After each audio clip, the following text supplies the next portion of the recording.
The Montreal Alouettes have released quarterback Johnny Manziel, saying he, quote, contravened the agreement which made him eligible to play, end quote, which is a fancy way of saying he breached his contract. They're using big words. Right? Fungible. All right, so here's the deal with this. When you play in Canada, we got to know this firsthand, Mike, when you were up there with Montreal, is when you go up there, you come from, it's a 2-year deal that you have to stay. And obviously he finished his first year. Didn't go all that great for him, but he finished his first year, so he had another year up there. To me, there is zero doubt that, and he knew of the list of things that he had to do to make sure he stayed there. To me, there is zero doubt that something went on, whether on purpose or whatever, that for him to get out of that contract, because he wants to come play in either the Alliance or next year start in the XFL. Well, yeah, and the XFL to me right now seems like the leader in the clubhouse, considering that if you wanted to play in the Alliance, waiting this long is confusing to me. You're going into week 4 for the Alliance this week. I don't know if maybe you were waiting for proof of concept, although that might be giving everyone a little too much criminal mastermind credit in all of this.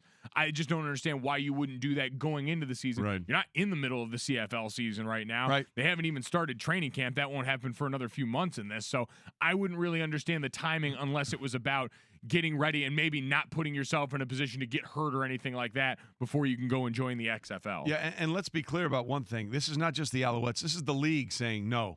Yeah. That's exactly right. That was the interesting quote from the Alouettes GM, which basically said, if the league wasn't doing this, we wouldn't be releasing him. Correct. Exactly right. So this was a league-mandated thing, which the Alouettes sort of had to deal with. But basically, the CFL is telling Johnny Manziel, get out.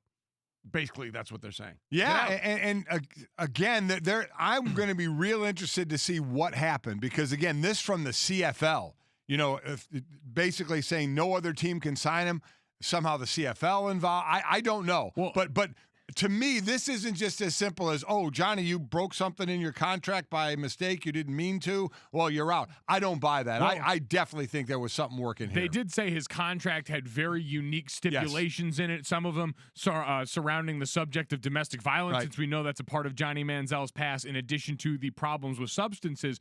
And they also said on the way out, we didn't disclose any of the unique terms of his deal with the CFL on the way in, so we're not going to tell you on the way out, all of which is going to lead to this kind of speculation. Yeah, so again, Johnny Manziel is – and the weird part about this, Johnny Manziel kind of got what he wanted. It's exactly right. He got what he wanted. He put out a statement very quickly. Well, that's the other thing, thanking everybody in the CFL for what they've done, and now it's just a matter of what leagues are you going to play in? Because you know he's going to be in one of them next year. Correct. Is it going to be the Alliance or is it going to be the XFL?